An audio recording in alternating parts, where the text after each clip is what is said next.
Então, pessoal do terceiro ano, anexo TAUAP, anexo Jurema, na nossa videoaula com slides hoje, nós vamos falar um pouquinho, uma revisão do pré-modernismo, dando um olhar e fazendo a comparação do início do século XX com o início do século XXI. Algumas coisas se assemelham, outras não, mas vamos lá. Bom, inicialmente vamos marcar como foi o início do século XX. Nós tivemos novidades e invenções que levaram muitos a acreditar que aquele seria o século diferente, um século tão assim, né, de descobertas, de inovações. Tivemos o exemplo aí, o cinema, a invenção do cinema no final do século XIX, início do século XX, pelos irmãos Lumière. Tivemos aí o avião 14 bis, né, Santos Dumont. Tivemos o automóvel, né, pessoal, que popularizou e ganhou força no início do século XX. Nós tivemos um constante crescimento da indústria no Brasil, tivemos também a melhoria nos centros urbanos, o embelezamento, podemos dizer assim, além, é claro, de citar teorias como a teoria da relatividade de Albert Einstein, que mudou a forma de enxergar o universo, a teoria da psicanálise de Sigmund Freud, que fez entender a questão do sonho, do inconsciente, e tantas outras descobertas. E tudo isso, somando-se, mostrava que o século XX seria um século das diferenças, um século das descobertas, um século de inovação, de transformação. Tudo estava transformando, as cidades, as relações sociais, né, o comércio, a economia, a indústria, mas, por outro lado, o início do século XX no Brasil, nós estamos dando uma olhada no Brasil, né, pessoal? Nosso foco dessa videoaula é o Brasil. Nós também tivemos muitos problemas. E abre os problemas com essa imagem que representa, essa charge que representa a revolta da vacina, que aconteceu no início do século XX no Rio de Janeiro. Rio de Janeiro, na época, era a capital do Brasil, a maior cidade mais populosa do Brasil. E lembre-se, se hoje a gente tem problemas com higiene, imagine naquela época, né? Então havia muita proliferação da febre amarela, né? Muitas pessoas morrendo com a febre amarela, sem contar outras doenças.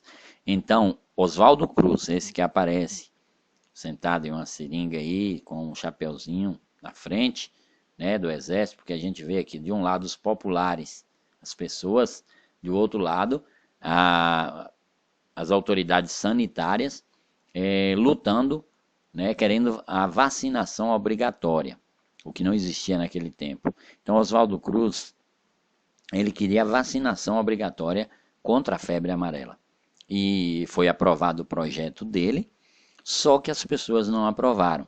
As pessoas falaram na época tantas coisas, falaram que queriam matar as pessoas, falaram que aquilo era uma forma assim, de desrespeito, de querer vacinar as pessoas, né, principalmente as mulheres, e os populares, e de fato houve uma revolta, houve uma guerra, né? Qualquer semelhança com nossos dias, pessoal, não se assustem, né? Nesse momento de pandemia que estamos vivendo aí, de enfrentamento do Covid-19, imagine, né? As autoridades sanitárias querendo o bem da população, para não morrerem tantos de febre amarela, querendo erradicar a febre amarela, e as pessoas não aceitavam. E houve de fato confronto, enfrentaram a polícia, a força militar, que queriam vacinar as pessoas a qualquer custo, e as pessoas não aceitavam. E houve troca de panelas, paus, arma, enfim, né? Todo esse processo, o Rio de Janeiro virou um campo de batalha. Aí, por fim, o governo achou por bem abaixar os ânimos. Aquele ano foi um ano de que houve muitos registros de morte por febre amarela, as pessoas entenderam que precisavam ser vacinadas e depois, então, aceitaram a vacinação. Tivemos também problemas como a Guerra de Canudos, Canto Direito Superior, na Bahia, Guerra de Contestado em Santa Catarina, fome, miséria, o voto de cabresto, né, as eleições assim que um grupo mandava e controlava no poder. tivemos muita pobreza, miséria, a República do Café com Leite, na qual a gente via que apenas um grupo, Minas e São Paulo, exercia influência, né, na política nacional. Os demais lugares, portanto, eram esquecidos, muitas vezes até abandonados nessa nova república, República Velha, melhor dizendo, né, que era nova para eles na época, para nós hoje já falamos República Velha, República do Café com Leite, que é a república que vai até os anos de 1930, quando então ocorre o golpe de Getúlio Vargas. E, pessoal, antes de falarmos da literatura, nós temos que pensar, tudo está inovando, cinema, as cidades estão mudando, transportes, e como está a arte, sabe? A arte está lá no cantinho dela, tradicional, aquela arte marcada, aquela arte clássica, aquela arte que seguia padrões, aquela arte, não, você tem que escrever desse jeito, você tem que fazer desse jeito, você tem que fazer daquele jeito.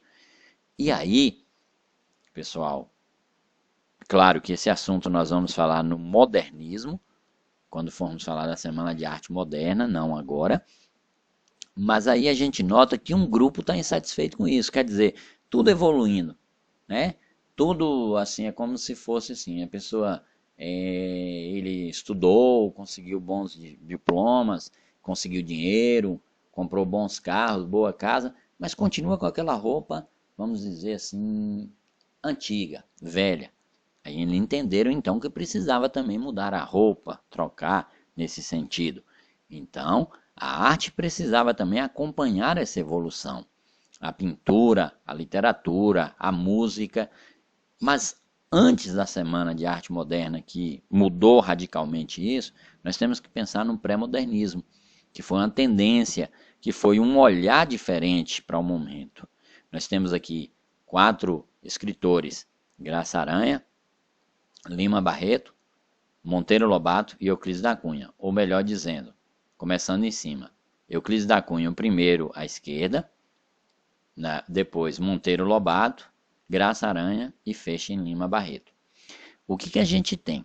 A gente tem escritores que tinham um olhar crítico para o período. Por isso, o pré-modernismo é também chamado de uma literatura de denúncia, uma literatura crítica, porque não ficou apenas em escrever, fazer versos, escrever romances e vender e ganhar dinheiro e contar histórias, e enfeite, belezinha e tudo muito bem. Não, o Brasil está sofrendo. O Brasil está enfrentando rebeliões, o Brasil está enfrentando crises, o Brasil está enfrentando desigualdade social, há pessoas no Brasil morrendo, há muita exclusão, há muita miséria. Se por um lado São Paulo e Rio vai caminhando, por outro, o Nordeste está sofrendo, o Norte está abandonado. Então, o pré-modernismo quis mostrar essa realidade, a realidade política, alterar essa política nacional. Por isso, o pré-modernismo é uma literatura de crítica social. Acabar com essa beleza, meu Brasil, essa exaltação do Brasil que vinha nos versos parnasianos, do romantismo, essa questão. Vamos mostrar o Brasil real, com seus problemas, com seus conflitos. Vamos mostrar o lado negativo, vamos mostrar o lado podre, vamos tentar mudar a realidade. Nós somos brasileiros e queremos um Brasil melhor. Aí nós temos Euclides da Cunha, que na obra Os Sertões, grande obra que marca o início do pré-modernismo, retrata a Guerra de Canudos, Os Sertões. Lima Barreto, negro, filho de ex-escravos, que retratou a periferia, ou seja, a marginalidade, a exclusão social no Rio de Janeiro, na capital, porque parecia que a capital era só aquele centro, aquela beleza, aqueles carros, o bonde, as indústrias, mas ali tinha as favelas, como tem até hoje, a exclusão, a miséria. E Lima Barreto, ele usa a sua literatura para denunciar, ele usa a sua literatura para dizer, ó, tem gente abandonada, tem gente morrendo de fome, tem gente que não tem casa para morar, tem gente morando em barraco. E ele vai usar isso. Tem preconceito racial. Os negros estão sofrendo. A escravidão acabou, mas o preconceito continua. E ele vai denunciar isso na sua obra. Monteiro Lobato, famoso do Sítio do Pica-Pau Amarelo, mas que nesse momento da literatura também ele não só escrevia obra para crianças, o Sítio do Pica-Pau Amarelo, mas também ele escrevia denunciando o abandono das cidades mortas de São Paulo, né, dos lugares que eram ricos por causa do café e agora estão pobres, né? Fala do Jeca Tatu, fala daquele que no primeiro momento ele enxerga como um preguiçoso, indolente, mas depois ele entende que é uma vítima do sistema, que é uma vítima desse Brasil opressor, desse Brasil desigual, e uma exceção, que é Augusto dos Anjos, porque nesse período a gente fala muito de prosa, romances, né, contos, e Augusto dos Anjos vem com a sua poética totalmente diferente. Uma poética que une parnasianismo, simbolismo, uma poética que une o tradicional com o moderno.